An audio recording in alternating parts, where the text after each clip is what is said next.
Hi guys! It's Mami Sha again. Today's vlog is sobrang exciting kami kasi after Boracay, nag-stop over kami sa Cebu for a day tour. Sulit na sulit kasi kahit connecting flight lang, ginawang adventure na rin namin. Unang stop nga namin ay yung Magellan's Cross.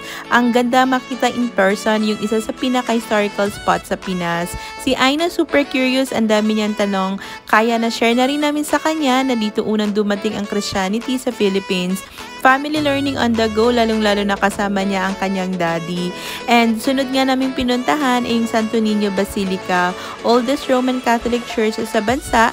Nag-light din kami ng candles at nagdasala sa family, tapos nagkwentuhan tungkol sa faith at history. Simple lang pero sobrang meaningful yung travel namin na to. And bago nga kami umalis, quick stop for magnets. Collectors kami ng travel magnets. So, syempre, kumuha si Aina ng Cebu design and namili na rin siya ng iba pa. And next stop nga namin ay yung Sirao Garden o tinatawag na Little Amsterdam ng Cebu.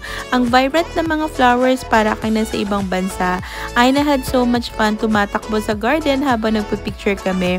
May konting science lesson pa about flowers and weather yung nag-tour sa amin. So, yun nga, learning habang nag-e-enjoy din kami. So, yung Sirao Garden nga isn't just the flowers. Meron din sila mga windmills, giant hands, sculptures, and viewing decks. And where you can see the hills and even a glimpse of Cebu City from afar. Ang hangin dito, presko, and the whole vibe is relaxing. Perfect pang family bonding talaga.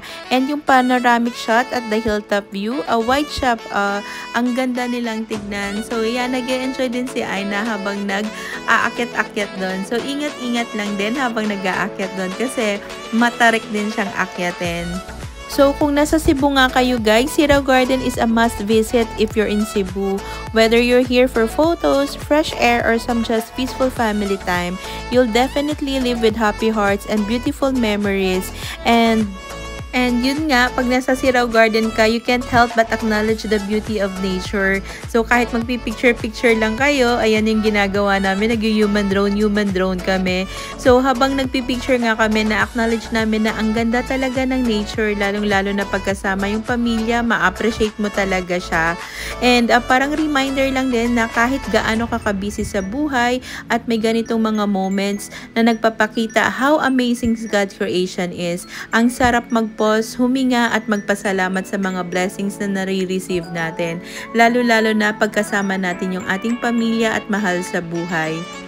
So, this trip nga reminded us to acknowledge the beauty of nature, teach Aina about history and culture, and most of all, spread love and positivity. Wherever we go, small moments are big memories. And so, finally, nagsa tops na rin kami. Ang sarap ng hangin habang paakyat at pagdating sa taas, kitang-kita na yung view ng Cebu City. Umabot kami sa sunset, kaya perfect timing, ang ganda ng city lights. Habang nagdidim yung sky, sobrang magical niya. So, ayun guys, ganun kasulit ang Boracay to Cebu day tour namin. From history lessons, nature, hanggang sa sunset feels, kompleto na. Traveling as a family talaga is always better. Ang dami ni Aina natutunan today at syempre, meron din kaming natutunan para kay Aina at sa aming pamilya.